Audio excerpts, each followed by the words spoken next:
the Warrior Engineering College and Warrior Medical College are in the same campus, whether things could have been different. But even now, I mean, if you take AVMC or AVIT, just it's 1.5 hour drive. It's just between airport and railway station or any two other locations. It's not really a big deal. Even for Salem colleagues or Karaikal colleagues, you are most welcome at any point of time to our campus. Be in touch with Dr. Suganya or Dr. Jennifer. They will be able to facilitate you and provide the facility. And we are in such a serene atmosphere that you don't have anything else to do, and you can be able to sit and work up to night 10 o'clock. I hope with this particular talk, many people will come forward for collaborative research. As you know, that the seed money proposal things have been time has been extended to 10th. With this talk, I hope some more proposals, collaborative proposals or multidisciplinary proposals across things will come. And as I mentioned, this is just an introductory talk. Afterwards, if you want anything in more details, you can always be in touch with Dr. Suganya or any of us, and certainly we can take it forward. And I see Dr. Professor Kotur joining. Welcome to you, sir. A very good afternoon to you. Over to Jennifer. Thank you, sir. I'm sure that Dr. Suganya will be igniting our minds with a talk on nanotechnology. So I'm very proud and excited to introduce today's resource person and my colleague, Dr. Suganya Josephine GA from Chemistry Division, Humanities and Science Department, AVIT. So she has a postdoctoral experience as a research associate in Central Weather Research Institute, Adyar, Chennai. She did a PhD in Central Weather Research Institute, and she has served as Junior Research Fellow and SRF in Inspire, DST, New Delhi, Government of India. She is a gold medalist in her PG, MSc Applied Chemistry, and she has won many awards, naming a few. Research Associateship by CSIR New Delhi in 2017, awarded the Inspire Fellow JRF for pursuing PhD by GST New Delhi 2011, and she is the winner of the T.T. Thomas Prize from MCC College 2007-8. She also has a world record to her name, Asian and Indian Book of World Record for contribution as author to a book by ESN publication. This is the record on most authors for a single book on COVID-19. Her area of research interests are nanomaterials, semiconductor nanophoto-catalysis, and environmental remediation. She is also a reviewer for many journals at the international level. She is a guide for VMRF, and she has published more than 25 papers and book chapters. She has also filed many patents, and she has presented in more than 20 conferences, international conferences papers, and has also won best paper awards in many conferences. Currently, she is very active in nanotechnology research. So I'm very happy to invite Dr. Suganya Josephine to take over the session. Thank you, ma'am. I'll share my slide.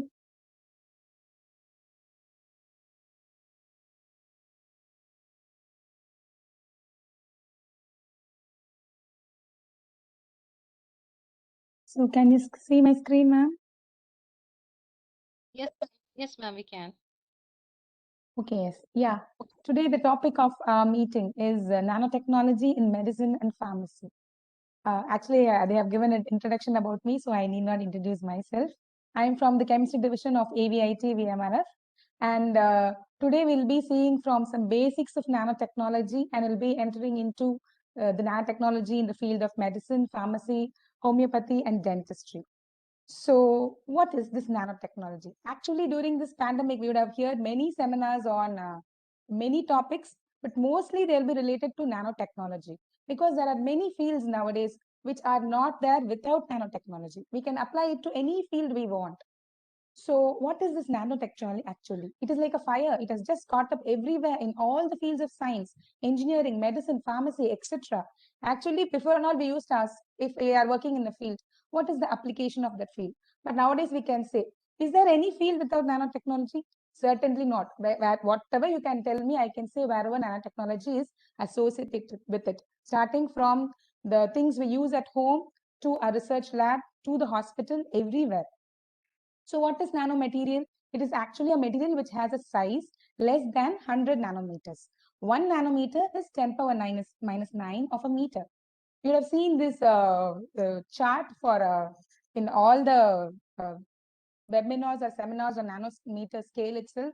For example, I used to say only the DNA, which is a natural thing, it's only 2 to 2.5 nanometer in diameter, to the man-made things, that is carbon nanotube, which is 1.3 nanometer in diameter. So if we see the history of nanotechnology, when does it start? Actually, it started ages back, but we came to know about this term nanotechnology since 1959, when Richard Feynman told in his famous talk that there is something deep within the bottom which we have to analyze. There is space at the bottom. He meant smaller things have the future. That is the nanotechnology itself. But the term was actually told by Taniguchi for the first time in 1974. We can see the full history in this page, and the era of nanotechnology started in 2011. So in 1981, IBM had it designed a scanning tunneling microscope, and in the year 1989, actually they had made their logo, the letters I, B, and M, out of 35 individual xenon atoms on a substrate of chilled nickel, and they spelled out the 3 letters of the company's name. So why is it very important? So we already say, right, bulk materials have different properties than smaller materials, till nano. So I just want to give you a small example of how a bulk material can be different from a smaller material. This material I'm going to say is not nano, but what you can see. Let's just imagine we are taking a stone and throwing at someone we don't like. What happens? It hits their head, blood will come, right? If you take the same stone, just crush it nicely into powder, throw it at them, what will happen? They will not get hurt, but that particles can enter the eyes or mouth, and it can lead to some other damage for them. But it is exactly the scenario. When the size is coming down, the properties will change drastically, starting from the mechanical property or thermal, catalytic, optical, toxicity, etc. Everything is going to completely change for the same material. So we have all applications, all the fields. You can see the slide being fully read with all the applications, starting from electronics, photonics, catalysis, medicine, imaging, biomedical, robotics, everything. So if you associate this word nano to the material, you can give a new field: nano fabrication, nano devices, nanobiology, nanomedicine, nano robotics, etc. So this is also a small age-old example of the color of gold. You can prepare actually any color of gold in the nanometer scale. If you change the size and the shape, its color is going to change. The gold we are wearing is a bulk gold. It is yellow in color actually, right? But you can prepare any colored gold if you can change the morphology and its preparation of its size. So I also just introduce you some of the ancient materials. You would have also seen about these in many seminars also. The Lycurgus cup, it is actually a 4th century material. It is from the Roman Empire. If you can see in the Wikipedia, you can see a video about it. If you shine light from outside, it will look like the left side image, that is a green color. But if you're going to shine the light from inside of the cup, it will show reddish color. That is because of the trace quantities of gold, about 40 ppm, and silver, about 300 ppm in the material that has been incorporated in it. It is actually called as the glass dichroism. I know everyone will know about Tipu Sultan, the great warrior, one of the great warriors in during the freedom of India. You will know about him. He had a sword. It is made up of Damascus blades. But actually, in one of the research which was conducted, it is shown that this blade has carbon nanoparticles in it. And also the ancient paintings in Ajanta and Ellora caves. Actually, the Nobel laureate called Robert Curl Jr., he had disclosed that carbon particles are present in this blade and also in the paintings of the Ajanta and Ellora caves.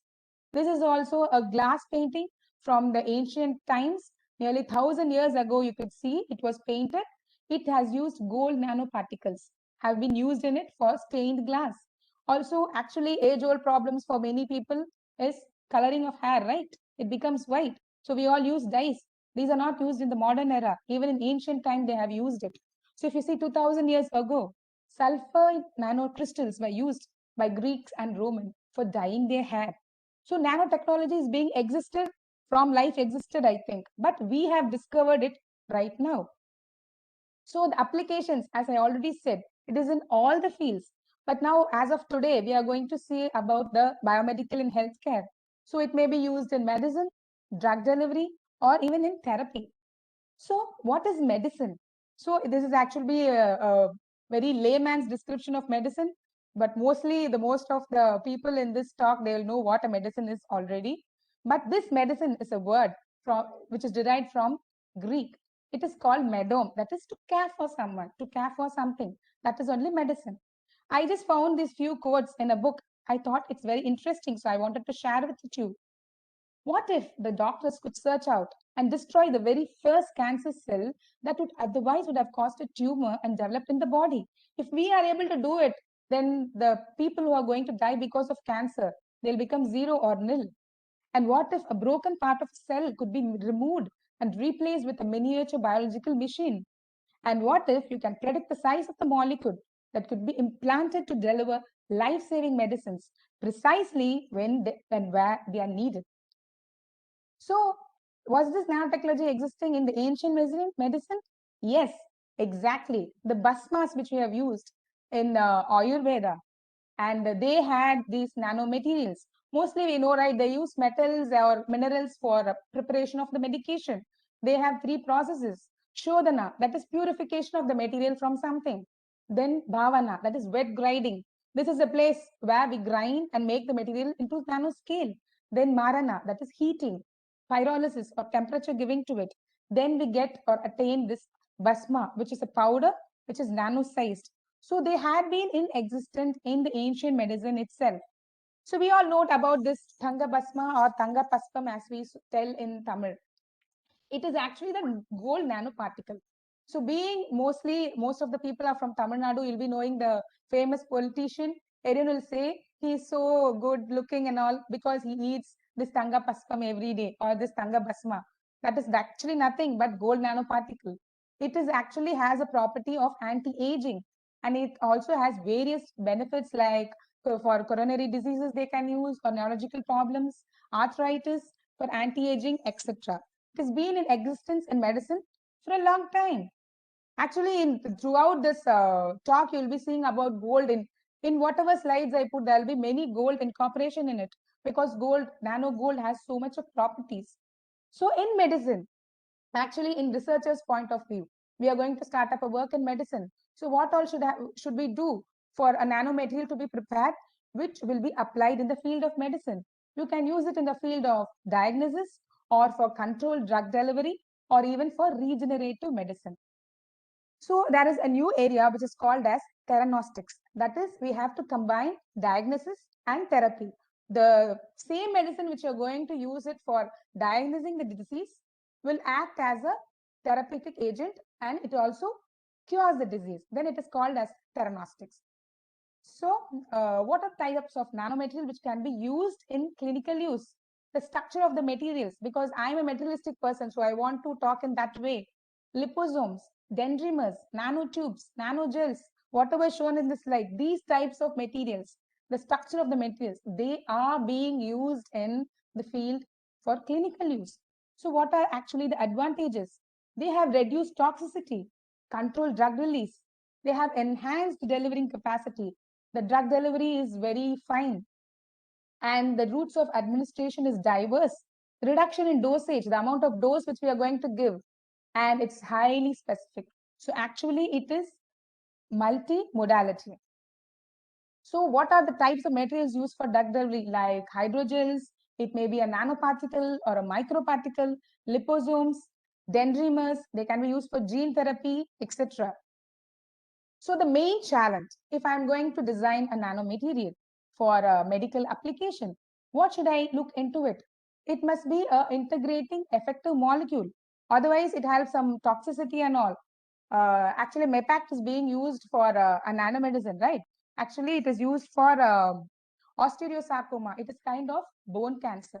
So it is actually known as mifamutide. MEPAC, that is being used. So this material, what is the type of mechanism will be involved in it? What molecule I have to choose? This molecule must have maximum efficiency. It has to be bioavailable inside the body for its use, and its toxicity must be very, very less, and the dosage also must be less. Only a little amount of material, if it is going to do that job, then it will be good for humans, starting from cost, and also if it is having some side effects, that also can be reduced. So everything we need is drug targeting. That is, it must be controlled and site specific, such that it will be released in the place where we need inside the body. If we are targeting some place, if the medicine is going to sit in some other place, then it is not going to do the job, right? So I can show you this slide. Yeah, this is a pandemic time. Even not in that time, many people, when we are at home, when we are all tired of cooking, what we do, we used to order food online, or we order some materials online through Amazon or Flipkart. So we type a location, we put our address, we put name, anything and everything in that, but the man will come outside and call us. Ma'am, where's your house? Where should I come? Where should I deliver? If the medicine is going to do that, we used to design it in such a way it has to go to a particular place. If it is going to go there and search between the cancer cell and the normal cell, then that will become a disaster actually. So this targeted delivery is what we need, and we should design a material in such a way it's going to go to that place only. That is the way we are going to design it. So how is this nanomaterial going to help us in this drug delivery? Because this material has different properties. It is very small. It has very specific surface area. The particle surface energy is high, and it has many advantages in pharmaceutical development. The nanomaterial, it should be absorbed on the biomolecule, for example, proteins or lipids, and in the biological fluid, it has to come in contact and does its work over there. So this has to be tunable.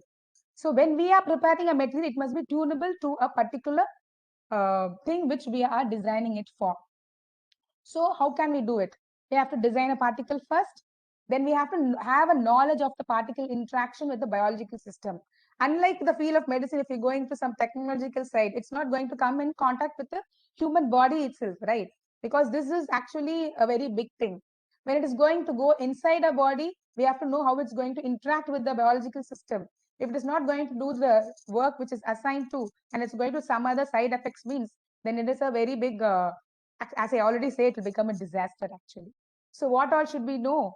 The physiopathological nature of the disease, the biological process that is going to be involved inside, that is at the nanoscale. The disease actually rely on the mutated genes, right? And the misfolded proteins, the infection of the bacteria or the virus. We have to understand about everything before designing a particle. So how it is going to interact. These and all are the things which we have to have in our mind. The interaction between the nanomaterial surface and the environment of the biological fluids. So we have to characterize the biomolecules corona. Corona is not the coronavirus, but the central part of the biomolecule which we are going to talk about. So this mutual interaction is what we have to understand before we are going to propose something to do. So this translation of nanotechnology, how is it going to be translated from the bench to the market? We have to see all these things.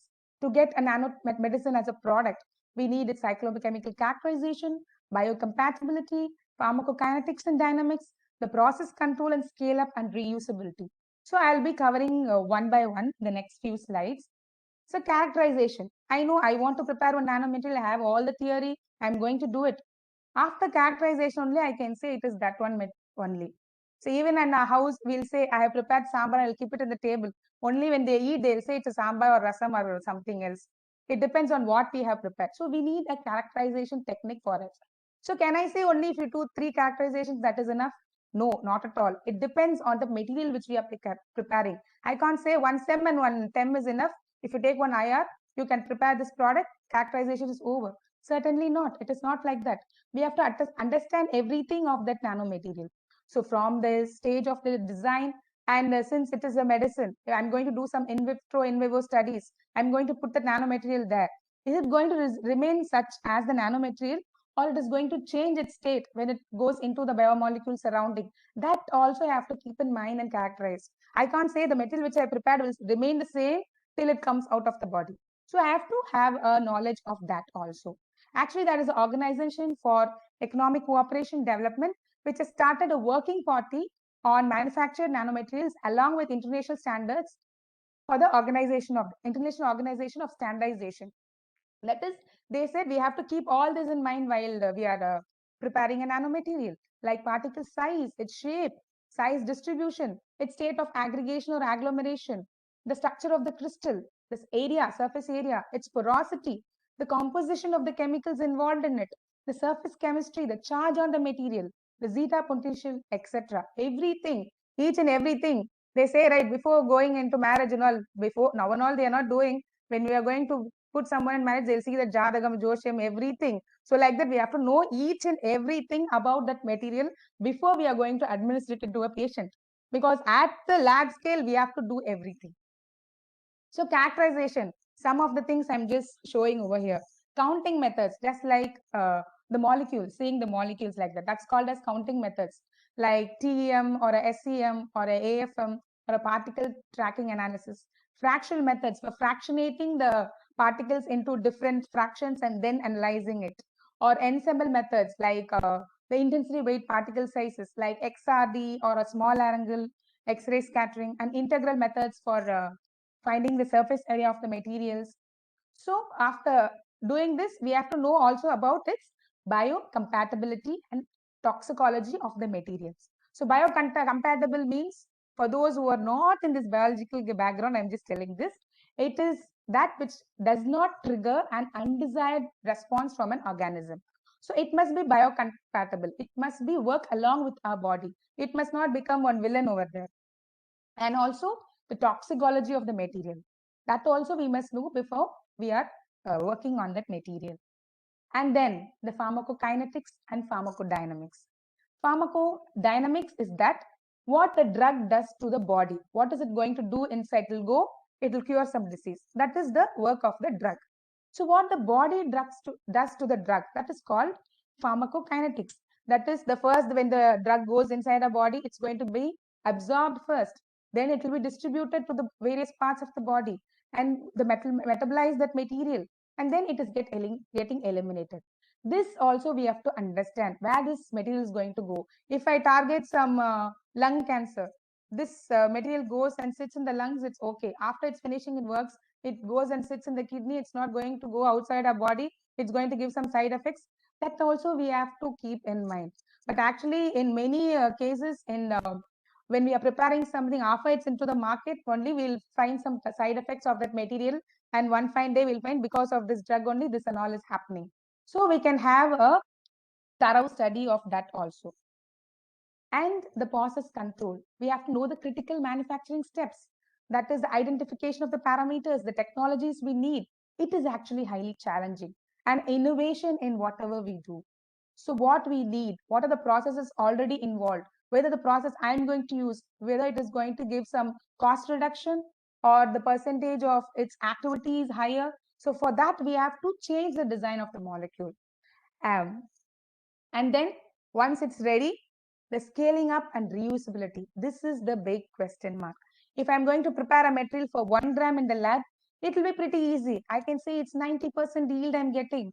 But if I'm going to scale up the same thing from 1 gram to 10 grams, whether it's giving the same 90% yield or it's reducing, if it's going to giving some 10% only, then it is not a good process for doing, right? So this is also a great challenge. And reusability also. If I do the same thing again and again, it must be the same. I'm preparing the same thing. If the same material, if I give to the AVMC people, yeah, you can take this and you can use it. If they are going to do the same procedure, they must get the same amount of yield of the particular material with characterization, its activity, everything must be same. Then it is reproducible. So the process must be designed in such a way. So if you see in traditional manufacturing processes, there were not any three-dimensional medicines. But nowadays, the medicines are three-dimensional. They are in the nanometer size. They have a structure, everything. So how are we going to prepare these nanomedicines? By various approaches like top-down or bottom-up. That also we'll be seeing in the next few slides. So actually, in small scale, you can control the properties very easily. As I already said, when you're going to a large scale, scaling up, it is very challenging. Whether the same material you have prepared in a larger scale, having the same properties, the size is the same, Even the size change from 2 nanometer to 20 nanometer can change its properties. So reproducibility is what we need in every batch that is produced. So we now have a thing before we going into something, what all we have to do for the preparation of a nanomaterial in a nanomedicines. So what are all that which have been put into use? I found this in one of the recent reports in biomedical reports. Some of the nanoparticles which have been used as contrast agents in the biomedical field. So in the left side, you can see perfluorocarbons, quantum dots, fullerenes, iron oxides, and gold particles are being used for applications like for either cancer metastasis or for MRI, for specific cellular imaging, imaging of tumors, for an ultrasound or an X-ray CT scan. So these type of nanoparticles are being used. And also this one, if you see gadolinium nanoparticles, they are used in MRI imaging. Actually, the status of the work is it's preclinical. And supraparamagnetic iron oxide particles coated with dextrin. This is actually clinically in use. It is FDA approved, but it has been withdrawn from the market because it is not being used. If I'm preparing some product, I'm going to do it. It has to be marketed, right? If it is not marketed, it will be not in use. If there are any other things associated with it, actually from this paper, I could found out only this much of the results from this. And gold nanoparticles, that is also in preclinical use. Quantum dots for fluorescence and optical imaging, that is also in preclinical use. So if we are going to start a study, we can try some material associated with it by changing something like iron oxide nanoparticles mean we can change it with other substrates and we can check whether it is having the same activity or not. And these are some of the FDA approved medicines. Mostly, if you see the application, it's in cancer for prostate cancer or ovarian cancer, non-small cell lung cancer, all types of cancer is shown in this application. These are some of the clinical agents being used and the formulations for them. It has been FDA approved and been country in use. So in drug delivery, if you see the nanomaterial, some people have reported these things. If you see the nanoparticle, if it is in the range of 50 to 100 nanometer, it has a capability of easily moving into the tumor in the treatment of cancer. Polymers, they have high accuracy. Also ligands on nanoparticle, they have high accuracy. Nanocapsules, they can have evasion in the body's immune system and allow targeting of drugs to specific sites. For example, buckyball-based treatment have been used for AIDS and has just entered into clinical testing. And improved particle adhesion, they can increase localized drug retention. That is for controlled drug release. So with this, I'll just go into nano gold, whether for which is used in diagnosis. So actually, why we use gold nanoparticles in everything? Because it can be easily functionalized. For example, it can be used as a sensor for biomolecules. Actually, we know about this pregnancy test kit. Many people would have used it or would have known about it. But actually, do we know the working of how the sensor is working inside, whether some nanoparticle is present inside or not? Actually, before preparing this slide, I also didn't know. When I prepared this slide only, I knew how this is actually happening inside. What is the technology inside? So what they have done is the gold nanoparticle. It has been functionalized with antibodies. This anti-beta HCG hormones. HCG hormones only will be present in the blood or urine, right? Sorry, in the urine, right? When if a person is pregnant. So what happens is this functional molecule, when it is added to the sample which is containing the hormone, what happens is it gets bound to the particle and it agglomerates. The size becomes big. So if there is no pregnancy hormone in the sample, this binding is not going to occur and no agglomeration. The size will be small only.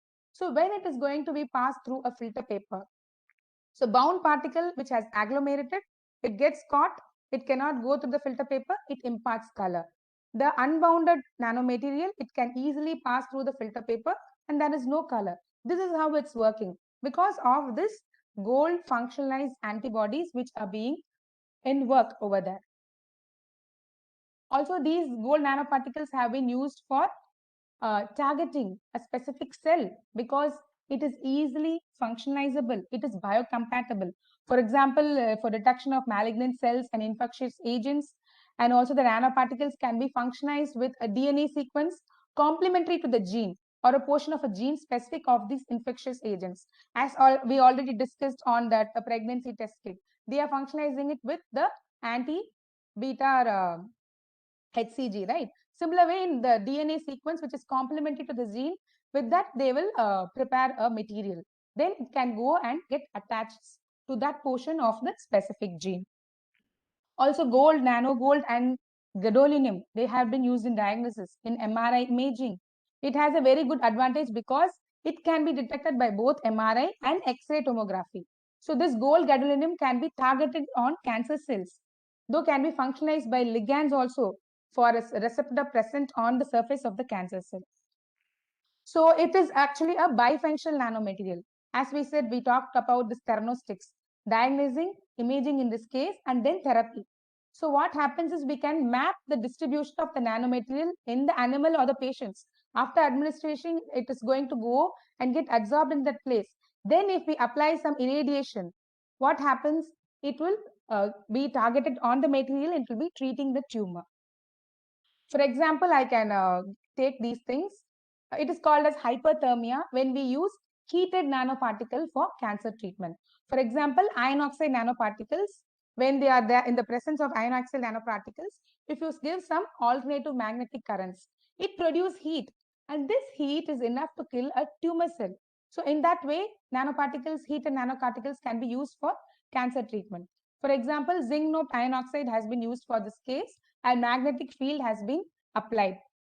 So this gives us a new hope of new targeted treatments that could kill tumor cells which are resistant to the usual process of cell death.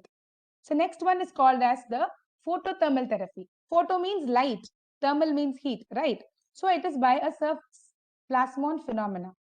So what happens is the material or the nanoparticle, when it is being irradiated by light, what happens? It is going to produce heat, and that heat is sufficient for the cell to die.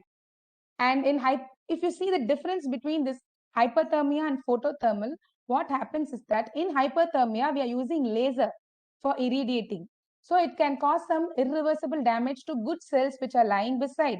But in the case of this photothermal, the nanoparticle is going to get the energy from light, that is in the biological window between 650 to 900 nanometers.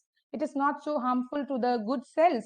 Only this nanoparticle which is sitting in the cancer cell will get the irradiation, get heated up, and going to destroy the cancer cell. So the size optimization of this nanoparticle is actually really important. So the next one is called as photosensitization by metal nanoparticle. So it may be a radiotherapy, that is conventional treatment technology for either alone or with chemotherapy for cancer treatment. So what they do is treating the tumors with radiations like X-rays or electrons produced by linear accelerator or by protons. It's called as the proton therapy or the hadron therapy. But here we can use, what we see is that in radiotherapy, they use higher atomic number nanoparticles, right? So particles, right? So here we can use gold or platinum or gadolinium in the higher atomic number for treatment, that is for killing of cancer cells.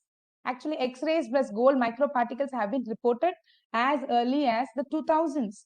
Actually, some weeks before, that is in the month of June, a talk was organized by AVMC. Dr. KG Kallur from HCG Hospitals has spoken about cancer treatment. The talk was so inspiring. It also spoke about the radiotherapy and the nanoparticles which are involved in it for cancer treatment.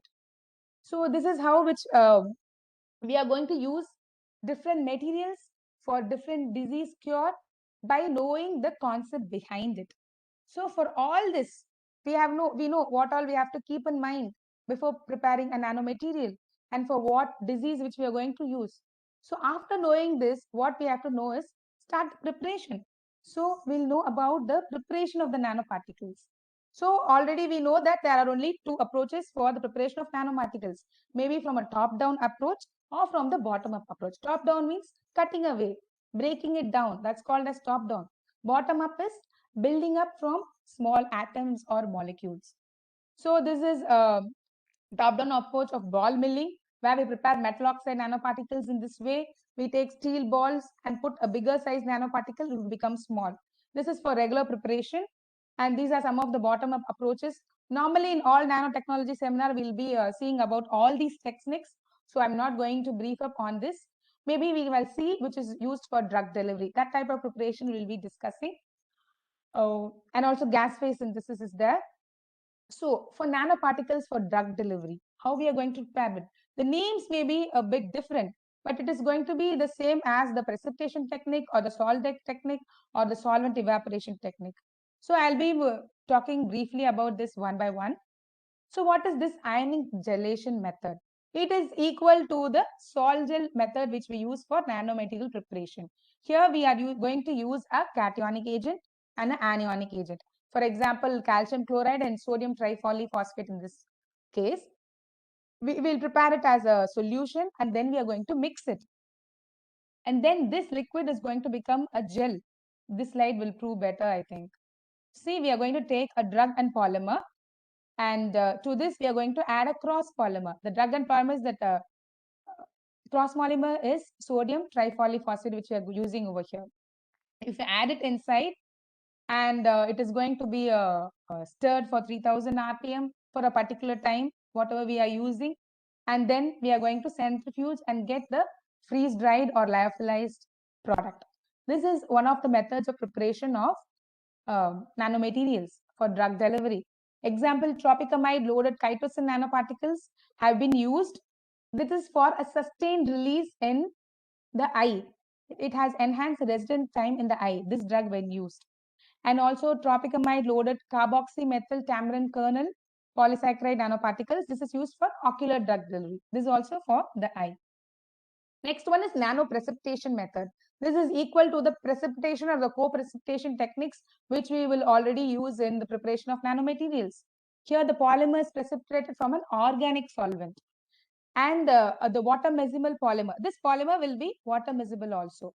And then a hydrophilic medium is added to this organic solvent which has the polymer. This hydrophilic medium has a stabilizer. Then quick diffusion takes place and nanoprecipitates are formed during the process. And the next method is the solvent evaporation technique. As the name suggests, some evaporation of solvent is going to arise in this. So what we do is we can take an organic solution containing the drug and the polymer in water non-miscible solvent. It is not going to mix with the solvent. And then we add this to a aqueous solution having the stabilizer. The stabilizer, the drug and polymer.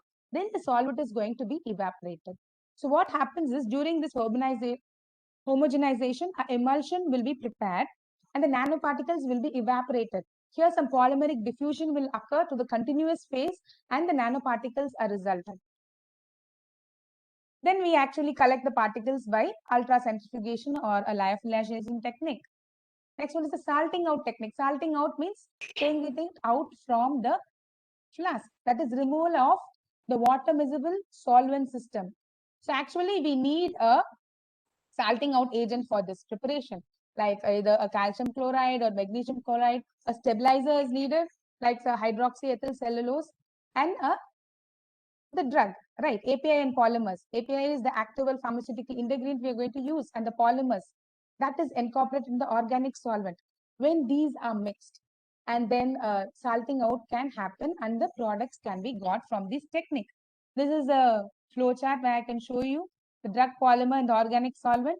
It is added to the aqueous solution containing the salting out agent and stabilizer. So diffusion of the organic solvent to the aqueous phase will occur, and then we can form a nano suspension. Next, the dialysis tube method. I think the dialysis method, it has the same mechanism as the dialysis tube. What is going to happen? So we use the dialysis tube over here. We can have the the organic solvent carrying the polymer placed inside the tube, and the smaller side nanoparticles can be prepared by this method. Solvent within this tube will be displaced and aggregation of this polymer will occur. This is because of the loss of solubility during this dialysis process. This leads to the formulation of nano suspensions if we need. Next technique is emulsification. We saw the solvent evaporation technique, right? It is similar to that. In that method, we used what to say? We used a partial non-miscible water-soluble solvent. But here we are going to use a polymer which is partially soluble in the solvent. Here also the same mechanism. We are going to add the aqueous solution of stabilizer under high speeds of homogenization. It will lead to nanoparticles that we are going to use. The next technique is called as a supercritical fluid technology. So it has mainly three types: supercritical anti-solvent, SAS, rapid expansion of supercritical solution, RESS, and precipitation with compression, that is PCS. So what is the difference between SAS and RESS? Here we take two completely miscible solvents, that is, it will mix together easily. One will be a supercritical liquid and another will be a fluid. In the case of RESS, we take both as supercritical liquid only. The nanoparticles will be formed in this procedure also. The next one is the milling method, that is equal to the ball milling which we have seen in the first. Something like it has a mills or shafts or chambers. It has some balls which has highly scratch resistant, and the nanoparticles can be broken down. So yes, now we have some small knowledge of this preparation of the materials also. Next, it will be the characterization. First, we just had a design of how we are going to prepare a material. Then we have prepared that material. We'll go into characterization. This also I'm not going to touch a bit because something have been explained already. We can use these types of techniques for characterizing the material. As I already said, it depends on the material which we are going to prepare. We can never say 2 or 3 characterization technique is enough for a material to be characterized. So after characterization, it comes to the application part. In whatever field which we are working, or the material which we have prepared, where it is going to work. We have to conduct the studies, maybe in vitro or in vivo, and the clinical trials. Till this stage, the material has to work on. So just give me a moment.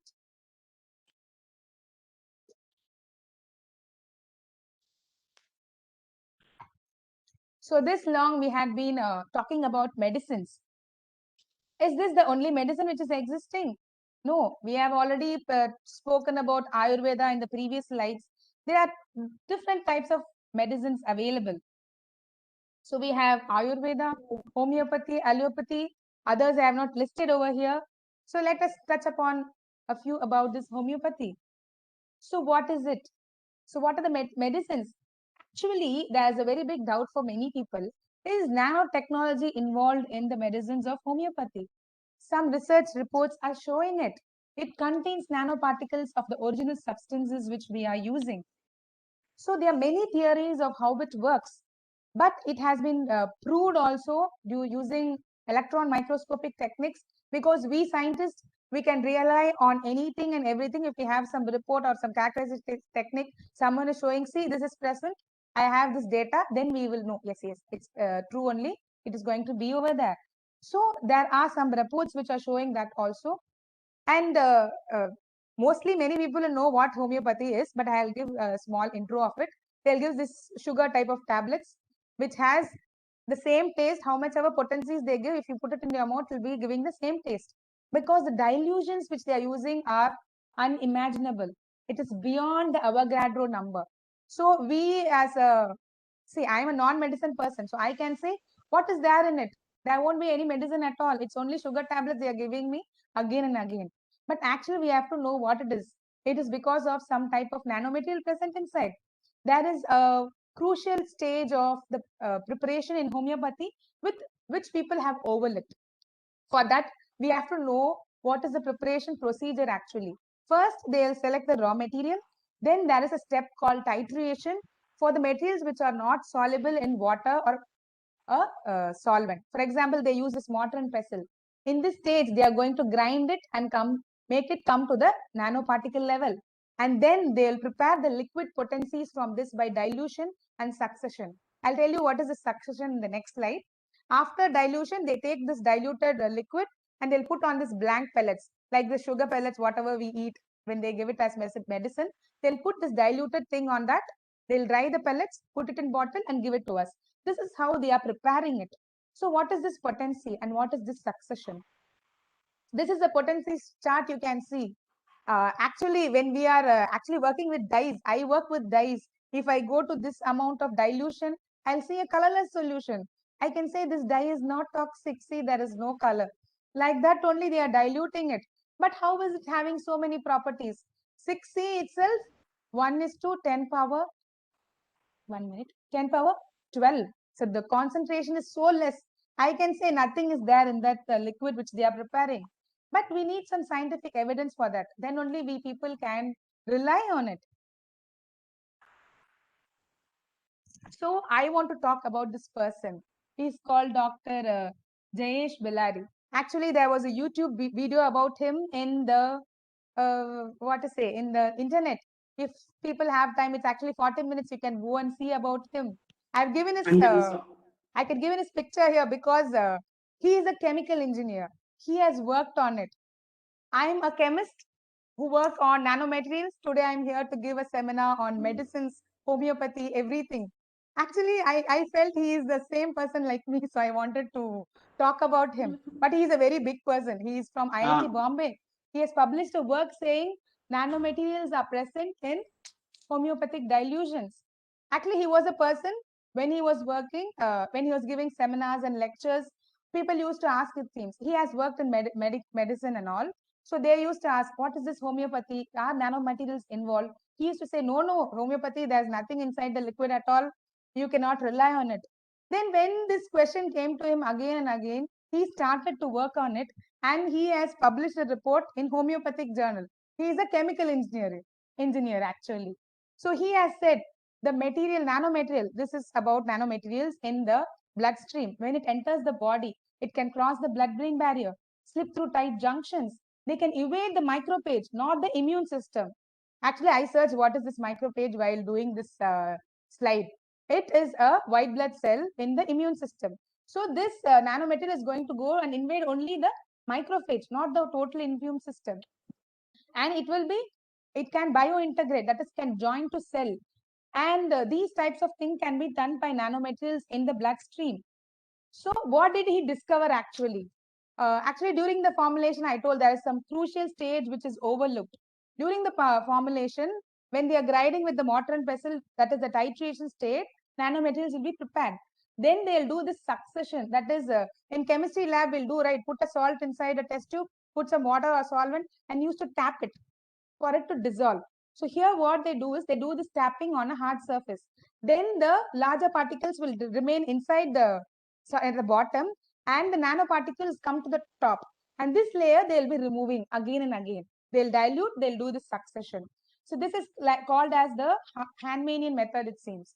So it is like the cream floating on the top of a cup, a coffee cup, when we are going to remove the upper layer alone. That is what is being done when they are doing this dilution and succession.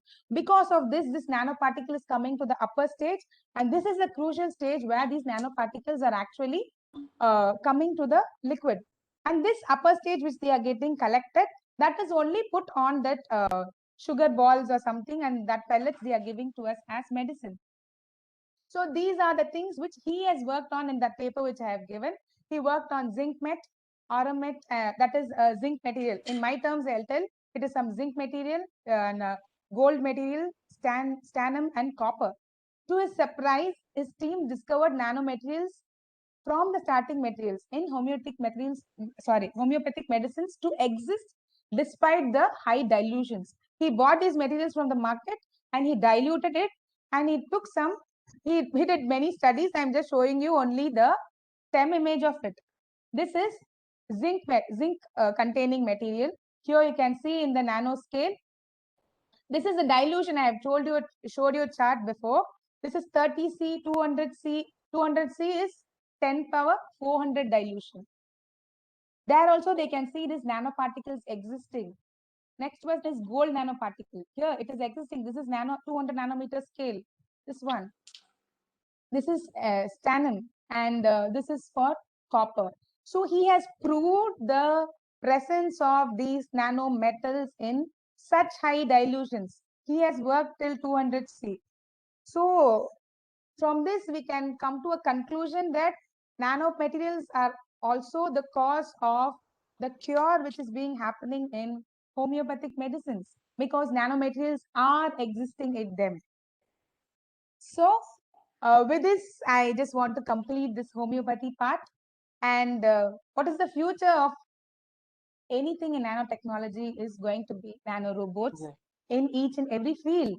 So now in the next few slides, we'll be discussing on nanorobots in medicine. So for that, we have to know what is robotics, what is nanorobots, etc. So we know robotics. I just given definitions. I'm not going to read from the slide. Robotics, we know, right? A robot is coming and doing a job. Nanorobotics, it is a field of which brings together many disciplines like nanofabrication, producing nanomotors, nanoactuators, nanosensors, physical modeling, everything at the nanoscale. So these nanorobots can be called as nanobots. So what is this nanobot? It is actually a self-propelled nanomotor which has some biodegradable nano devices and it is made up of bio nano components. What it has to do? It has to carry the cargo to the target site. Cargo will be the drug or the medicine which we are going. And this has to be delivered to all the disease cells. These nanorobots can be programmed, the one who is going to prepare it, and he can transport the molecular payloads. I'll be telling what the payload is, etc. in the next few slides. And these nanorobots are very, very tiny machines and they're going to cure diseases for in a human or in any organism. And it is going to perform its task at the nano dimension. So we are talking about it now. So what is this nanorobot or the nanobot? What are the components involved in it? Here you can see a micro camera, a payload, a capacitor, and a tail which is needed for swimming through the bloodstream when it is going to get inside our body. So payload is the thing over here. So this holds actually the drug. It is the place where we load the drug and it can traverse in the blood to release the drug on site. Micro cameras are there that are for the operation of this nanobot while navigating. If a person is going to sit for some imaging technique or something and you have to make the nanorobot to go inside the body to a particular place, he can do that with the help of this micro camera. They have some electrodes mounted on it or lasers, whatever we need, we can design it in such a way. Ultrasonic signal generators are used for targeted the delivery of the drug for destroy of kidney stones. And as I already said, there is a swimming tail which is needed for it to travel against the blood flow in the human body.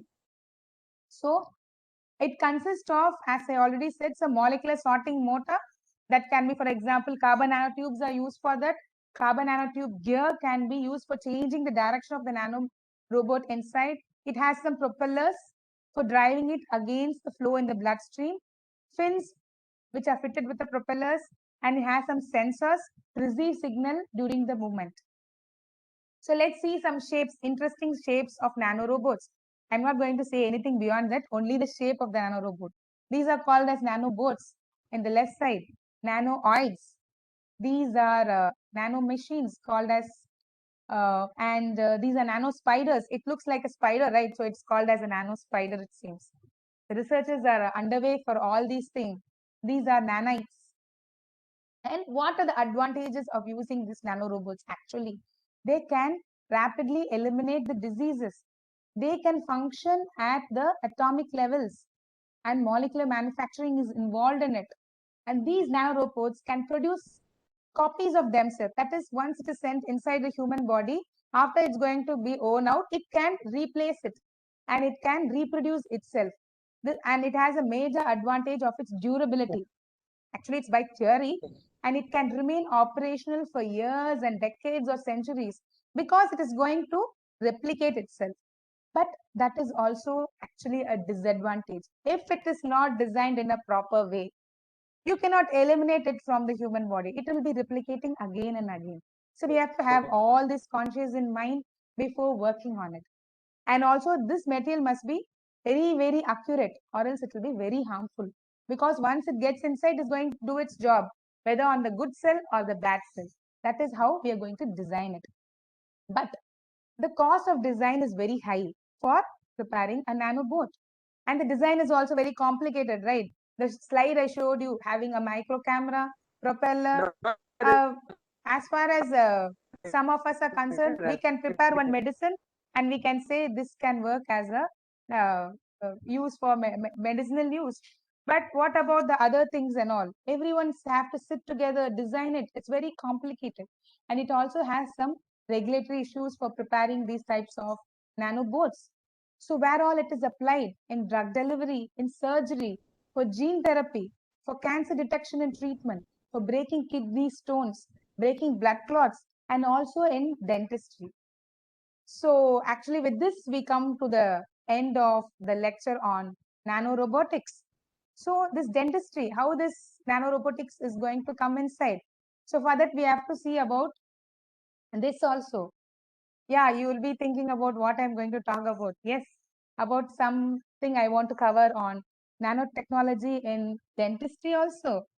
Wow, what a very nice, happy face we can see of a child without teeth. It's the beautifulest thing which can see in the whole world. But if it is going to happen after years, after the baby was born, actually this is a cartoon. If I put a real human being over there, we'll shut our eyes, right? Without the teeth and all, how will a person look? How can they eat? For this, we need the support of dentists. So how this nanotechnology is going to be applied by some of the dentists or in the field of dentistry for teeth, for the use in teeth repairment or anything related. So these are some of the fields which I've listed over here: endodontic sealers, implantology, preventive dentistry, in periodontics, dental tissue engineering, etc. So this nano dentistry, this word was first turned by R.A. Freitas Jr. in the year 2000 when this nanotechnology and all evolved. He developed many visions on these nanorobots in the field of orthodontics, for dentition regeneration, nanomaterials, robots in dentifrice. Dentifrice means the toothpaste and the mouthwash which we are using for cleaning purpose. I found out that when I was going through this. So actually many people thought most of his ideas as a science fiction. How can this be used? Are these ideas can be put into real practice? Actually, they are coming into practice after he proposed everything. Today, there are many applications of nanotechnology, and they are known in the field of dentistry also. So what is nanodentistry? It is the use of nanotechnology for diagnosing, treating, and preventing oral and dental diseases. And they preserve and improve oral and dental health using nanostructured materials. So actually we need nanomaterials, biotechnology, tissue engineering, and ultimately dental nanorobotics. So it includes, like, as I already said, nanorobotics, nanodiagnosis, nanomaterials, etc. that can be used in this field of nanodentistry. So I can give you some examples like silver nanoparticles. We know, right, silver has an antimicrobial property. That is why we people, mostly Indian women, if you see, they'll be wearing silver in their anklets. Why? Because it is having some type of bacterial actions. So mostly we can see all the face creams, everything which are coming nowadays, everything has silver incorporated into it because it's having some microbial properties. So this silver nanoparticle can eliminate caries causing bacteria. And selenium nanoparticle, they can preserve and improve oral dental health using these nanostructured materials. Also, the nanoparticles which are prepared by some green synthesis procedure. Green synthesis means from plant extract. If you use that type of procedure for the preparation of nanomaterials, they are also being found in literature for treating dental diseases. And metal nanoparticles are being used as antimicrobial agents, antibacterial agents, and anti-inflammatory agents too. So in the field of nanodentistry, if you see, it can be used in implantology, etc., whatever I have shown here, and also for administration of local anesthesia. When we go to the dentist, we need, right, anesthesia. So what they do is they prepare a colloidal suspension of micro-sized analgesic active particles. And also nano robot particles are involved, which enter via the gingival sulcus or the dentinal tubules and reach the desired location inside. So for administration of local anesthesia, nanoparticles are being used. And in orthodontics, to attain the antimicrobial effect. If we see many people, that is mostly in children, we see the teeth are not formed properly. So we go and put these braces. So what happens is during this time when they are wearing, some white spot lesions can come and get hither to it. Some accumulation can occur. So where if these braces which we are going to use, when they are coated with zinc oxide, nitrogen or titanium nanoparticles, they will avoid these types of white spot lesions to occur. So they can be used in the preparation of those braces. So nanotechnology comes inside, right? Also prosthodontics and dental implantology for replacement of missing teeth. So if a teeth is missed, we are going to go to the doctor and we are going to change it. So what he does is he takes the impression of our teeth. We can't say all teeth is only this much size. Whatever teeth I have will not be same as the other people. So if one of my tooth fills off, so what they do is they take an impression. So while taking this impression, if you use some nano fillers along with the conventional impression material, it can go and fill up the gaps without leaving space for the voids. When nanomaterials are used, then you get the impression correctly. Also for dental implants, for coating of implants, mostly titanium based material are used for these implants and all. They take, it is actually this picture, it's showing some screw like thing. That's what the doctor is going to do when we are going to go for dental implants. So if these implants are coated with nanohydroxyapatite, that is the nanomaterial which it is being used, it has some good properties. It is biocompatible and it is good also. So these types of nanomaterial are used for dental implants. And in periodontics, nanocomposites can be used in drug delivery to the particular site. And we know this. I'm not a brand ambassador for this toothpaste. I'm just putting it just to discover what is happening inside. Because many people of us have some sensitive teeth. How this toothpaste, when you use, it's going to solve the sensitivity issues.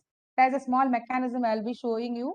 Actually, material which is used in this toothpaste is BAG, called as bioactive glass.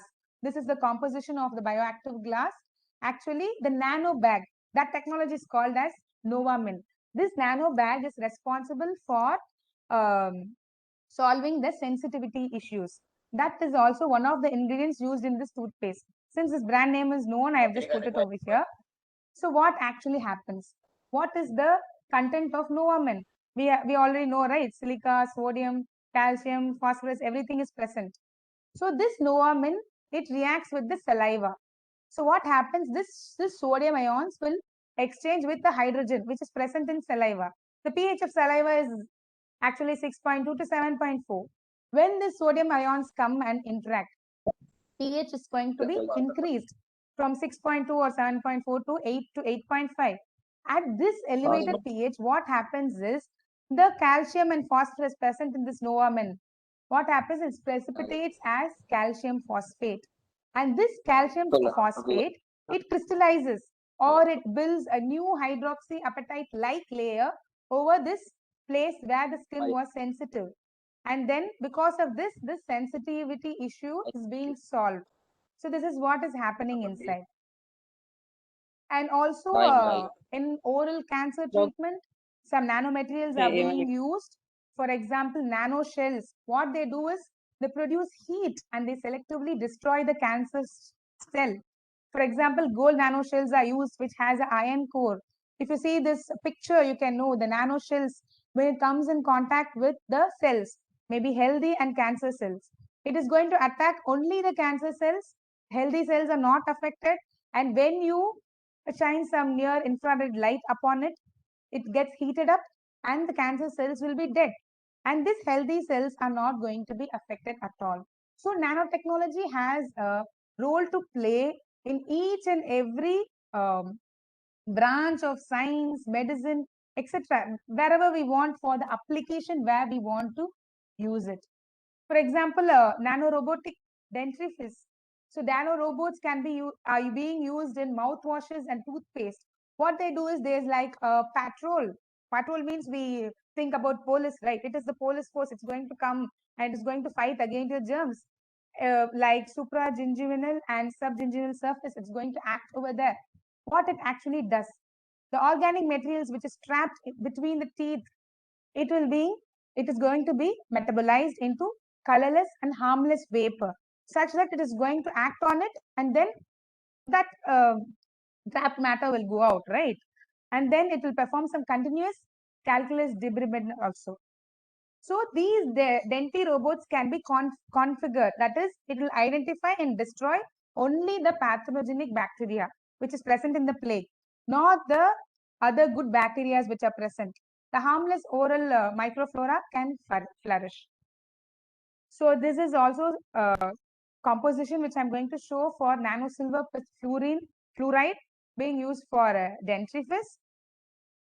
And in this particular paper, they have discussed about demineralization of enamel and Streptococcus mutant addition and acidogenesis by using this material, how it is going to work as a dentifrice. So these are a picture of nano robots being continually working on the tooth surface for cleaning it. So with this, we come to the conclusion of this talk. Actually, as we have seen, nanotechnology is a milestone and a fruitful future for medicine, for the medicinal field. These are very small particles which are unseen, but they can actually do wonders in all the fields of science and technology.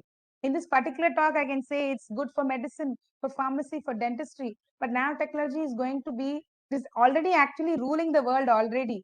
So in future also, maybe we have to go to Armstrong unit to see what is happening at that level.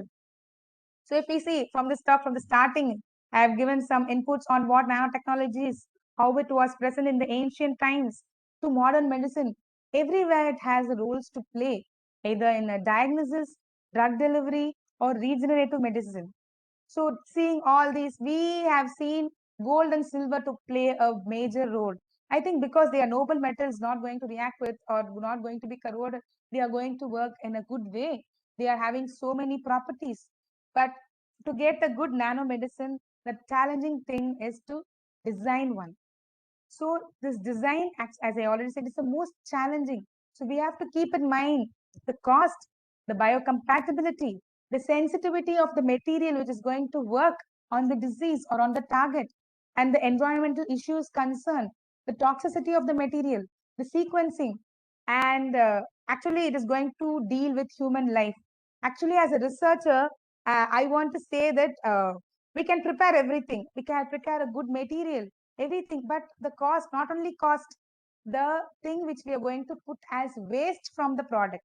Is that waste? I'll take two materials, it will get the good medicine, but the material which I put into the environment is not going to be good to the environment. I have to be seeing into those issues also, because environment is also very important. If I'm going to put all this rubbish into the water body, it will go off. Again, it will come to us the next day. It might come to us some other day also. I want to say a very small story because about we are speaking about environment. I think many people will be knowing about that. What we do, it comes back to us. It was like in Hindu mythology, a person died. He was very bad. What he did, he died and went to hell. Then the hell, that person over there, the Yama Dharman is sitting there and asking, okay, you have done so many bad things in the when you were in earth, so you're going to go to hell. He said, no, I went to the Ganga. I went and I dipped myself inside. All my sins have washed away. Then Yaman went and called goddess Ganga. See, he's saying like this. No, his sins has gone. It has evaporated. It gone to the sky. It is there with the clouds. So then he asked the clouds god. He also came again. He told, no, it was actually raining. I went and rained on the same person, so the sin is with him only. This is actually for comedy. So whatever we do to the environment, it comes back to us. So all the ethics and environment is also an issue of concern when we are working in a lab or we are going to give a product to the society. It must be eco-friendly. And also for designing everything apart from stories, we have to have a innovating thinking concept in it. And when we are working on materials and conducting the studies, going from the lab scale to the in vitro, in vivo studies and to the market.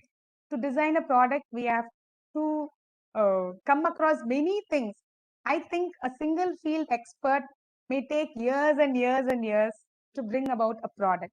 Only collaboration can make it achievable. There'll be 4 or 5 good people. I will say, when I was in MSc, I did some MSc project on some organic material. It has some anti-cancer activity. That is, I prepared the material, I gave it to someone, they did the cell line studies and gave me the result. So when I was working, I didn't have good research knowledge and all at that time. They did, what did you prepare? It has anti-cancer property, that is enough. So then what will the people do? So I had this in mind. No, I am a chemist. I'll prepare this material. It has anti-cancer property. I'll publish this paper. If someone is interested in my work, they can take it upon and they can do the other studies. So I was not in a concept that I can do that also. So that can be done by, I cannot become a doctor. I cannot become a biotechnologist for doing it. But by collaboration, we can do it together. So with this, I want to bring a thank you to this talk. But actually, I have a small lecture on this thank you also. When I was searching for some slides, now it is a pandemic situation, right? I want to thank all the healthcare workers, frontline workers who are working to eradicate this pandemic. When I was searching for some slides, I found these and all, showing nurses, doctors, policemen, even the sweepers, everything. But actually, I've missed a very big community. Yes, the scientists who are involved behind vaccines, they are in the market because someone is sitting there designing it, working on it, and they are trialing on, starting from mice, they are trialing on everything. Then only it's going to come to the market.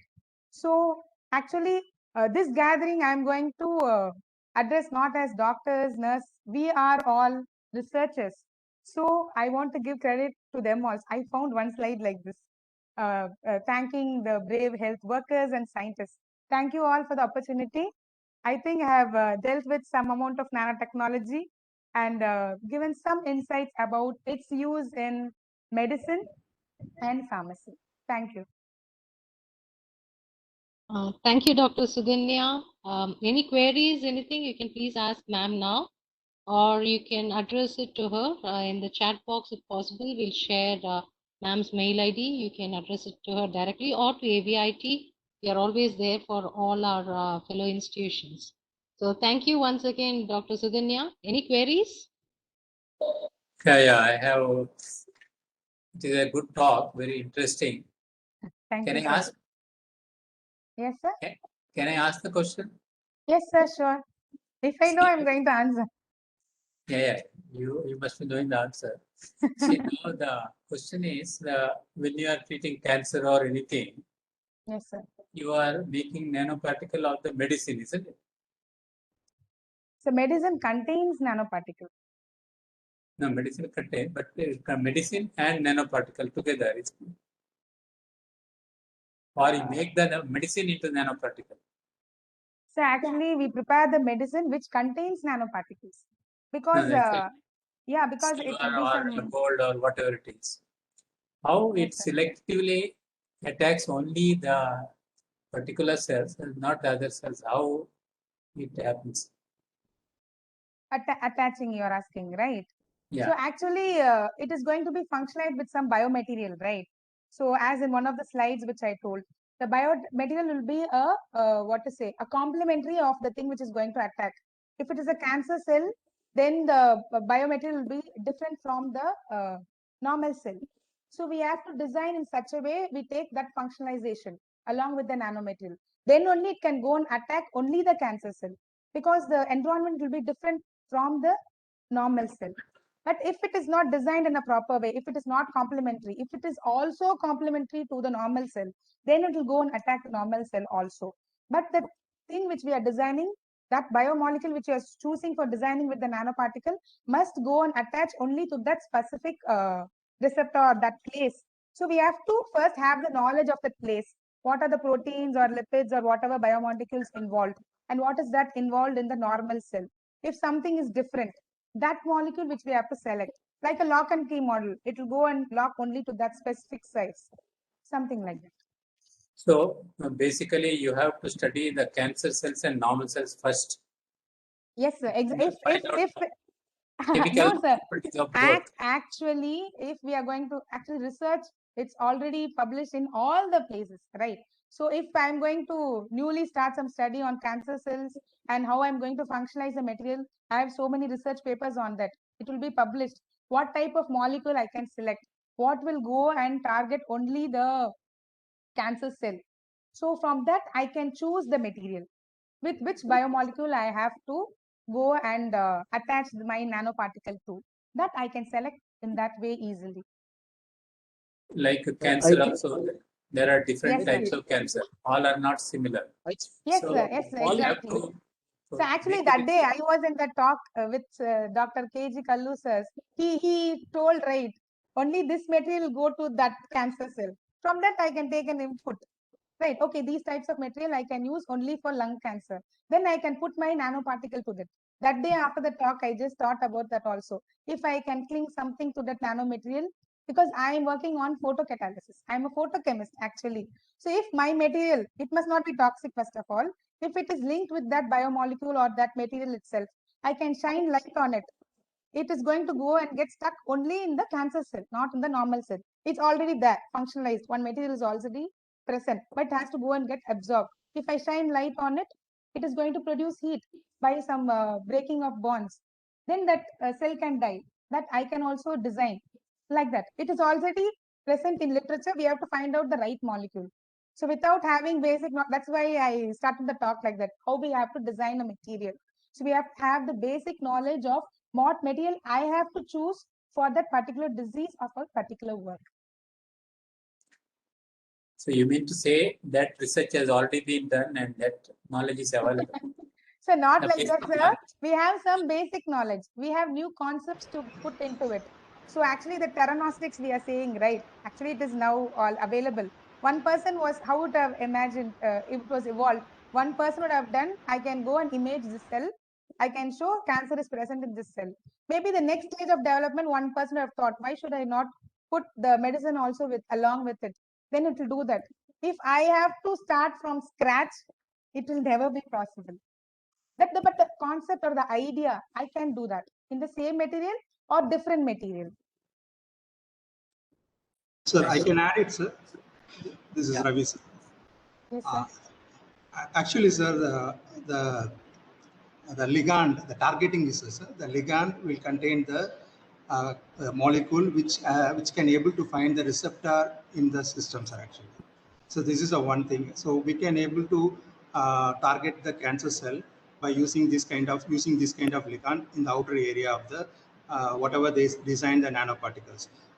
Regarding the therapeutic point, the inside the corona, we can able to put the particle, I mean the whatever the medicine you are planning to put, inject into that one. So when there is a pH change, when there is a pH differences in the cancer cell, what happens? This corona completely breaks up and it will releases the molecules outside. So where we can able to target it as well as deliver the cancer molecules actually. So that's how the system will work. So the engineering part will be like first of all they have to design the particle, and then they need to add the ligands to that. Inside we need to fill the medicines, nanomedicine. So altogether, this engineered system has to do a proper characterization by using a biophysical thing. After that, this has to be checked with the in vitro, and then we have to go for in vivo studies. Then we have to go for a clinical trials. That's how the system works. Yes, sir. So we have so much knowledge and skill. We should have developed some medicine for corona by this time. Definitely, sir. We Yeah. need some kind of facilities Yeah. also. Sir, in fact, I always used to feel that being a multidisciplinary, so many medical colleges, so many doctors of all specialties, why we couldn't contribute anything towards the reduction of suffering of cancer, I mean, these corona patients. I mean, so many opportunities have come, so many, whether it is a test kit or a medicine or homeopathic medicine. Homeopathy medicine, of course, they call it more of a immunizer or whatever it is, and immunobooster, and they give it. But why we are not able to? I mean, now it's 1.5 years. Hope it may go out, or it may continue. But I really do not know. This is one area where I mean, we should really join hands. This is where I used to feel if AVIT and AVMC were in the same campus, I don't know, the atmosphere would have been different. Yes, Yeah, sir. you please continue. Go ahead. So any more queries? This is Dr. Ravi actually, madam. I have one query, sir. So you have been discussing about both the chemical method as well as the biological method, right, madam? So what is the benefits of using a chemical method rather than a biological method? Yeah, actually, in chemical methods, if we use time consumption is less, you can get better yields. The size are good. In biological methods, also you get good nanomaterials, but actually it is time consuming. You need the plant extract. We have to work on it, and the amount of yield will be very less in plant extracts, I believe. I normally work in these chemical methods only. The yields are high. If you get yields of around 95 to nearly above 95%, we'll rely on it. We have the exact chemicals itself, right? For catalysis or anything, whatever we are using it. Two materials you need, you have it in hand. But using a plant extract, doing that work will be bit lengthier. That's what I feel. And During the also, chemical reaction, madam, yes. you will be resulting in some kind of toxic components also is possible to obtain, right, during the chemical reactions. So how you It will be depends. overcoming it is. Yes, sir, it depends on the material which you are going to prepare. If it is very toxic, then if you have a hand on biological methods, we are the ones we are going to choose the method of preparation. There are so many methods of preparation. If I am going to give a toxic material in that process mean, then I can choose another option for that. I can even use plant extract, but the yield will be very small. But you'll get very small particles in plant extract and all if you use biological methods, but the yield will be very, very small. So But working with, if you give a new person to work in it, if I give it to a student for using plant extract and preparing a nanomaterial, if they are not so good at research and all, you won't get the product at all. Maybe very, very less. You can say, ma'am, nothing is coming like that. But in chemical methods, it's easier preparation. So but that is we also, can't inject the toxic component to the human beings, right, madam? yes, sir, Because exactly. But it depends on the material you're going to prepare. What are the toxic byproducts it's going to produce? Anyway, we are going to do research on that also, right? If I'm going to prepare a material, I have to know what are the byproducts also. Then for that material, then I have to change the method of preparation. How much will be the investment for a nano lab? First, Sir, Uh, what is nano lab has to be defined. No. Sir, actually, for a biological way, it is very simple and easier method, sir. Actually, you don't need you need a vessels alone. I mean, you need a bottles alone. sir, With the for help of preparation, sunlight, you can prepare whatever nanoparticles you can prepare it, sir. sir, After excuse that, you me. need go for a characterization. You need Yes, all kind of equipments like starting from same term. You need AFM, and you need IR. All those key things are essential because with one characterization, I mean, as Madam earlier said that with one characterization, you can't come to a conclusion that this molecule has a unique properties. So to identifying the unique properties, we need a well-established characterization center so that once the component comes out, we should say that this is a molecule is attached and this is a component. I mean, whatever we expected, that molecule will be there. Sir, in that one. the So You small are, you are, interruption, you sir. are right. Very small interruption. For characterization only, we also need nanolab. For preparing by some chemical routes, if I'm doing a precipitation technique, I have the material means I can prepare in my house. Even in my kitchen, I can prepare.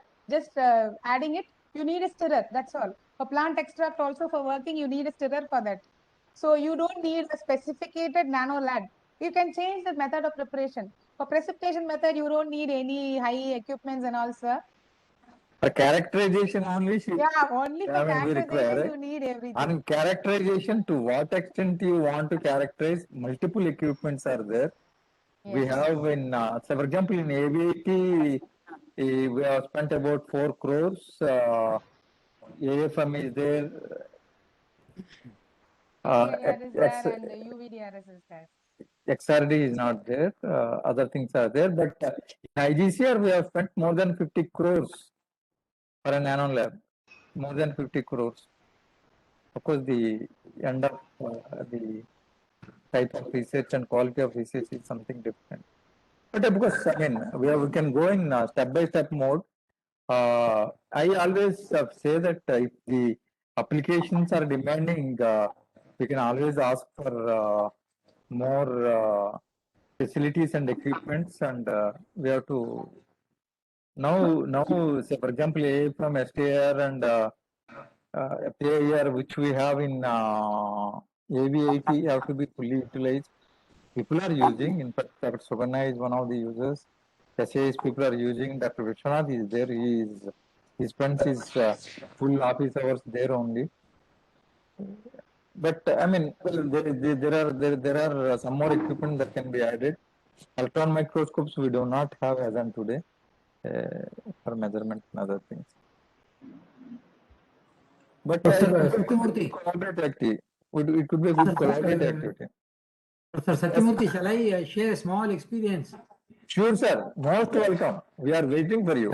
No, I really welcome your telling, repeatedly, you told twice, thrice that AVIT and AVMC should exist in one campus. Some things like that. But one thing is, that is a wonderful thing, ideal thing that can happen. But distance is not an issue for anything. Yes, Okay. sir. So we can Yes, sir. still do the same things, we're not that far also, hardly 2 hours away. That's Yes, one. sir. And as regards this discussion, how much investment for a nano lab and all, I'll give you 2 examples. Way back in my parent institution, almost nearly now 2007, 2008 means almost 15 years back, we had a team from US, from MIT, and they wanted to collaborate with us and establish a nano lab here in Belgaum. Okay. And they had a patented one technology wherein they will prepare the gold solution, gold solution. Okay, and that went on well, and the terms and conditions, and of course, they didn't work out well for that. And they started one, that the scientist who had come, the team of 3 people, one was of course an Indian. He started in the city hiring a very small 2 rooms. Okay. And he said he has established nanotechnology lab wherein he prepares the gold solution, which has application in medicine. And he had some gadget wherein the solution injected and the laser will attract or affect the gold particles or something, the targeting towards cancer or something of that kind. This is small. So what I was telling is, the investment and size of the lab, this is one end, small. And another end, you must have seen in Indian Institute of Science, the state-of-art nanotechnology lab inaugurated by our Prime Minister, just about 3 or 4 years back, a state-of-art, unique one. And they were telling, when I just visited, they were telling that of this variety of lab, probably except in 1 or 2 countries, nowhere else it exists. They had a very high-end equipment. They showed so many things, but I didn't understand much of that. So what I suggest is you should make a small beginning, and as you go on developing some interest, technology, personnel, then you can. You said already you have some facility in AVIT, right? Yes, sir. Yes, sir. We have. It's nice that you intervened and shared your thoughts. Today in AVIT, we have atomic force microscope, fast Fourier transform, infrared spectrometry is there, UVC is there. XRD, if required, can be bought if it costs about 70-80 lakhs. And electron microscopes are not there. But as you know, our management, if you show our output, certainly I think it's a question of time and the intent with which we have done. And you have rightly put this thing, AVMC. It's just 1.5 hour distance, sir. So for example, we do go to Chennai quite often. So for example, if from Pondicherry, if we go to Chennai, it takes 3 hours. Just in AVIT is just 1.5 hours. And it's really nothing. It's a question of it's an intent and people collaborating together. Fully agree, sir. Dr. Suganya, I have a different question. Yes, sir. Now, having heard, in fact, in between my net connection has gone down for a few minutes. Now, as a person who is working in nanotechnology lab and having gone through, at least for this particular talk, or even otherwise also, you are knowledgeable. I really do not know in the medicine part of it. Can you suggest 2-3 problems where our medical college and nanotechnology colleagues can work together? Together, sir. Yeah. So actually, I don't know what are the fields of expertise in research where AVMC people are working in. So if at all they have some problem, they are working on some materials or some biomolecules. If I come to know, see, I'm using this biomolecule for this purpose. It is having some good activity. We can prepare some nanomaterial incorporated the same material, whatever material they are working on. In that material, we can put this nanomaterial, whichever is suitable for that task, and we can work on that. So No. You have told your contribution. yes, I'm asking sir, the you problem. asking? Okay, I'm okay, the okay. problem. I'm asking the problem. No. AVMC, as I know, they have all the departments are there. They have 50 plus postgraduate students are working, and I mean they are starting super specialty departments are also there. So I mean it's as good as another multi-specialty or super specialty hospital. And people are there. People are good. It is a question of motivating them and pulling them. And I'm sure Professor Kotur, Dean, who is very well experienced in academics and who worked as a vice chancellor also, is giving all impetus. And Dr. Vishnu Bhatt, who was a JIPMER director, is there. So, I mean, can you throw some problems on medical side? We don't come with this set of problems. I have a solution. I have a solution. Yes, just one second. Yeah. 1 second. Just 1 second, madam. Normally they come with a problem and you give a solution. I am asking you give a solution and ask them to make out the problem. Yes, madam. Now you can tell. Yes, madam. Sir, can I, Rambujam. Yes, madam. sir, can I put a question to Dr. Suganya? Yes, ma'am. Drug delivery for cancer therapy by nanotechnology, because you said it is going to be a targeted one. Yes, ma'am. So, a lot of things to know about this angiogenesis, anti-angiogenesis, and other things to give a drug to the particular case. So it destroys, as you said, normal cells also. The sir has already put in how to deliver it to the particular part which sir has asked.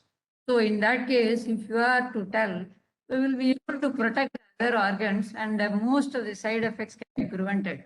So that's what myself and Dr. Vishnu sir point is how to exactly deliver the drug using the nanotechnology. We know the drugs that is going to be delivered, and in what way we have to prepare this.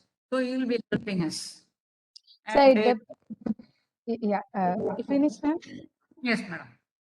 Actually, that is the area everyone is working on now. In that, if for cancer therapy or for cancer treatment, even one person of my, she is not a relative but a neighbor. Now they are suffering from cancer. I used to sit and think, we are doing research. Actually, the whole world is doing research. Why can't we save this life? If the stage is going to be beyond, but nowadays, if the stage 1 or 2, it is being cured because.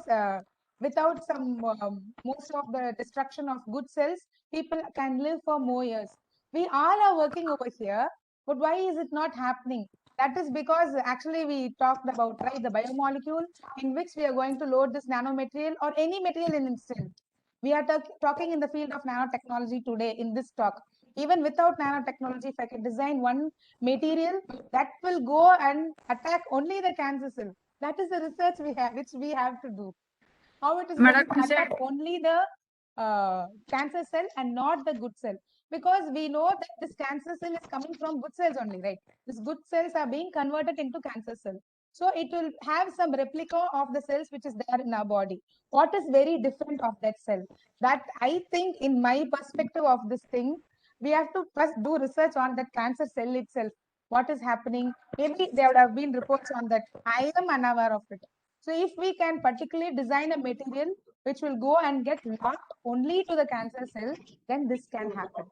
Because Those things are available. About the cancer cells, plenty of things are available, characterization, what is the cell wall, tumor, everything is available.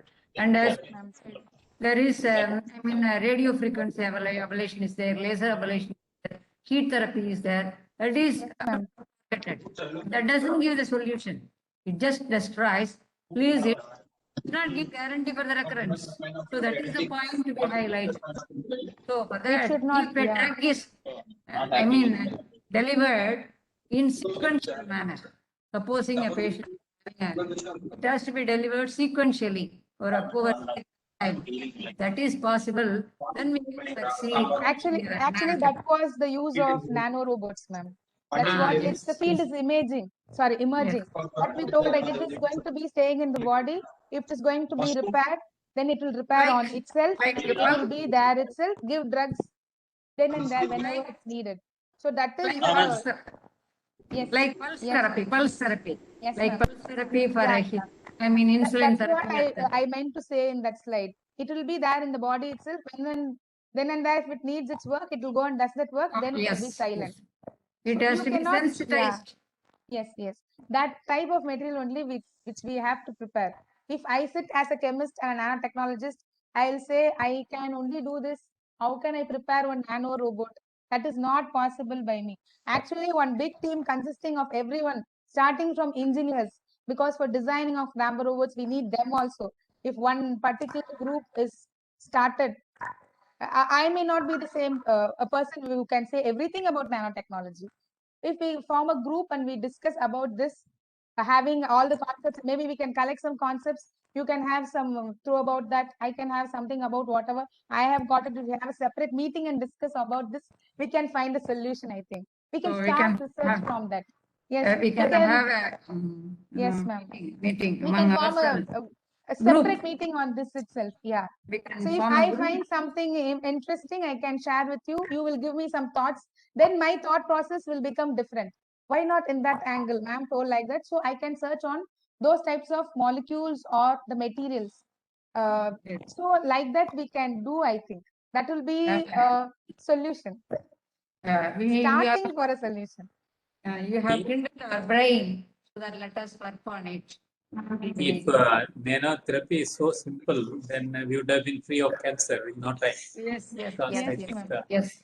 advanced ma'am. research centers are working all over the world. Actually, But- I feel the material, I already said I'm working on photo light. So I feel instead of laser, even that in that phototherapy, I read about that only.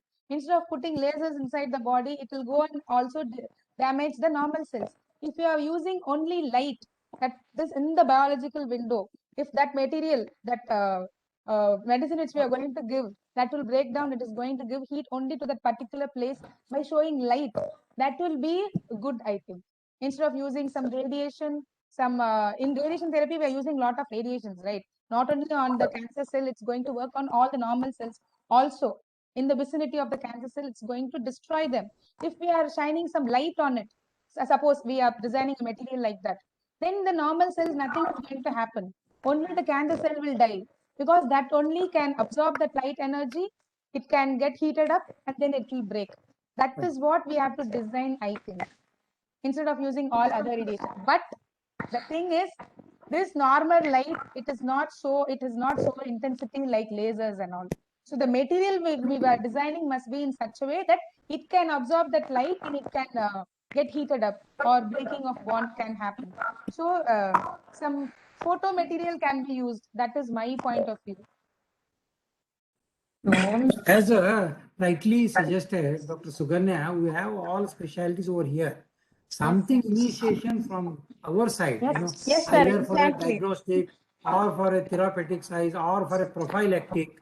in any of the specialties, I think Dr. Bhatt will agree, then you have some expertise. Okay, then you will probably help us in that. As you rightly said, it has to come from our side. And we want to try this nanoparticle, nanotherapy, or nanomedicine for particular diagnostic purpose or treating some particular ailment, something, then you can. We will certainly we will give you some brainstorming here with the help of Sir, Dr. Bhatt. sir, for that, our clinicians should put some effort to work Yeah, with I agree. Suganya. Madam. Yes, put some effort to put not only treating the patients with available modalities, to have a breakthrough in all these things when you have potential like the Suganya and institutes Yes. like. No, sir, I add to what you have told rightly is that we just cropped up the idea now. If required, Dr. Suganya, Dr. Vishwanath is in fact 30 years old, more than 30 years of experience he has got. And some of his colleagues can come to AVMC or VMNC, have a brainstorming session, or we can meet in single location and really have a brainstorming session, identify a problem. Maybe we may not be able to, within a year or 2 or 5 years, we may not be able to find a good cancer therapy with nanotechnology, but if we are able to make a baby steps and reach 50% the amount of knowledge which we gain, itself, as an academician, it will be useful for us. And it's a matter of time that we reach the goal also. Sir, you fix the time, sir. You fix the time. Now that we can meet in Zoom or any other video conferencing, so or you fix the time after 9 p.m. or 10 p.m.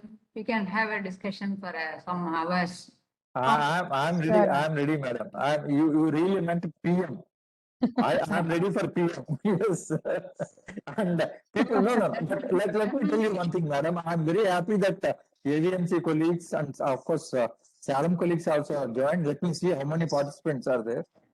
Hardly less than 150 participants are there. I've sent multiple mails and 1,320 faculty we are having.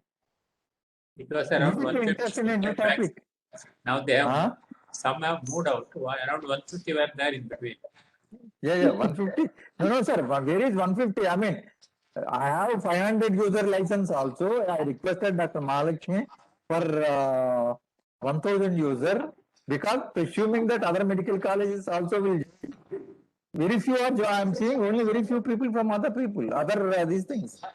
I mean, in fact, when I was seeing, I was hearing to the talk, I was very much impressed by the way she was presenting. At the back of my mind, one thought process is also going on whether we can change our colleagues.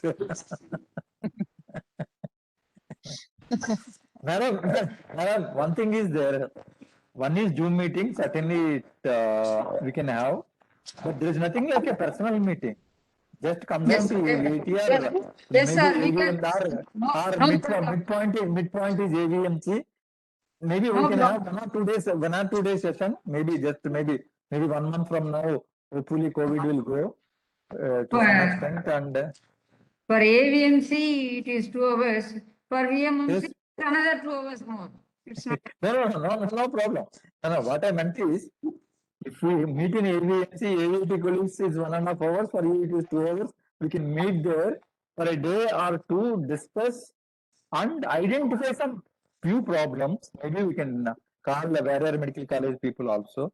And homeopathy, she has talked, and homeopathy people are, in fact, Dr. Suganya, Dr. Bellary, we had a meeting. Our vice chancellor knows him very well. Okay. In fact, Dr. Vishnu Bhatt also was there, and we had a meeting with him. We wanted to have a tie-up with him on an MOU on this particular Avogadro number. How this thing is more than the Avogadro number, which is looks to be against the nature, but he looked to be too busy and he didn't show so much of inclination in spite of many reminders. I'm happy that you could identify him. I mean, no, but you didn't answer my question. Yes, That can you give a solution for which they can come out with a problem? Oh, I I mean, should. somewhere some triggering is yes, I really mean it because maybe I'm not demeaning you or AVIT or any of the faculty, we have academics and research only. They have academics, research, and patient care also. Yes, sir. And they also have 24 hours like you have. So certainly, yes, people can stretch a little more. When in fact, I mean, maybe I think the technical part is over. I'll go into my philosophical this thing. I used to argue with Dr. Vishnu Bhatt and other colleagues that I mean, medical colleagues is difficult to work. I'm telling you that they also have 24 hours. Why they cannot work? Please tell me how many people, maybe I'm not talking about Dr. Rambujam, how many people are working behind 4 o'clock? So they cannot spend 2 hours in the research lab. And I'm sure there is very few universities are there where such a multidisciplinary strength is there, which we are not really tapping. You are a cancer specialist, Dr. Sugandhya. You know about Dr. Ambujam. She is Dean of CMMC Tarakkal. She herself is a cancer specialist and she has cured so many cancer patients. Sure. And she is working on cancer therapy. And she used to give data for our artificial intelligence system for early detection of breast cancer, but no data has come. And I can collaborate with ma'am. I am too glad to collaborate with you, madam. If you want, I'll come to AVT campus once in a week. No problem for me. Sure, Please do ma'am. come Then back. I'll no, ma'am. I will come up with one or a material or a solution because you are there to guide, right? I can Yeah. come and work with you for that. I'll get your number and have a Sure, discussion. ma'am. Sure, ma'am. Sure, ma'am. I'll contact you, Sir, ma'am. sir, Professor Kotur, sir.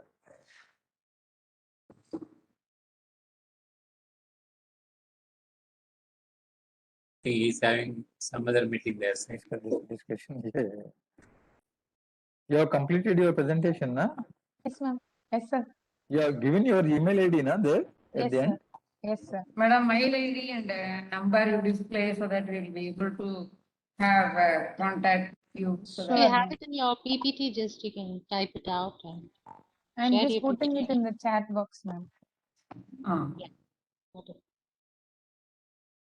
Dr. Jennifer Joseph is the head of the Department of Humanities and Sciences, where she deals with physics, chemistry, and all these people. All the colleagues are reporting to her.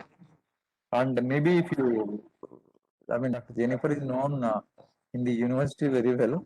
And if you talk to them or if you talk to me, I can give anybody's any number, any fellow, any person's number or email ID. There is not an issue. But in case people have to come forward. Sir, Professor Anytime, Kudur, sir, anytime. how do you take forward?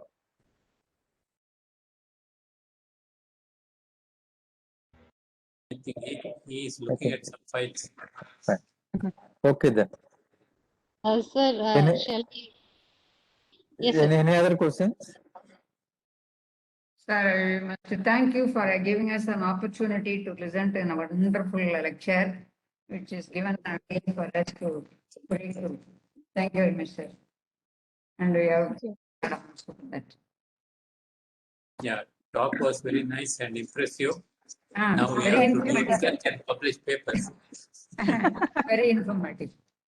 No, in fact, for the last maybe about a month back, I alerted her when this topic came, and she has gone through so much of literature. And let me not tell so many things. But sir, I'm not so sir, much we are knowledgeable cornered in now. this field, We sir, are that's why. cornered now. No. In fact, I was mentioning her that yesterday, I mean, 2 days back when I was talking to her, she was telling, I've gone through so much of literature, sir. Thank you very much for giving me the opportunity. I have learned so much. I told him in any talk, the speaker is the person who learns more. Exactly, So sir. true, sir. So true. So many concepts I got myself introduced to it because of this talk. Yeah, we had a Any good other, for 2 hours. any other questions? Any other questions? So if there So, are Dr. no Jennifer? questions, yes, sir. Since the Q&A session is over, I would like to just close the session with a word of thanks. So thank you, Dr. Suganya, for this wonderful and much informative session on nanotechnology in medicine and pharmacy. Even for a non-science person like me, it was very informative. You have made it very simple at the same time. So much of information is given. And I'm amazed at the ideas that have just cropped up during the Q&A session, during the discussion. And as our dean and directors and other learned experts have pointed out, I truly believe that this is the genesis for a lot of interdisciplinary and multidisciplinary research between the engineering and the medicine fraternity. And I would also like to place on record my sincere thanks to Dr. S.A.V. Satyamurthy, Director Research, VMRF, who identified the need to have this session. Sir, that was truly inspirational that during just a research meeting, you identified that this is the right topic to have, and you have encouraged Dr. Suganya also, and it's great that you have taken this initiative. Thank you, sir. I am also much obliged to Dr. Mahalakshmi. Ma'am was in contact with us for the past 2 days. She was so enthusiastic about offering the service of their WebEx platform and talking to all of us regarding making it as comfortable as possible. Thank you, ma'am. And I also thank Dr. G. Selvakumar, our principal AVIT, for readily agreeing to this program.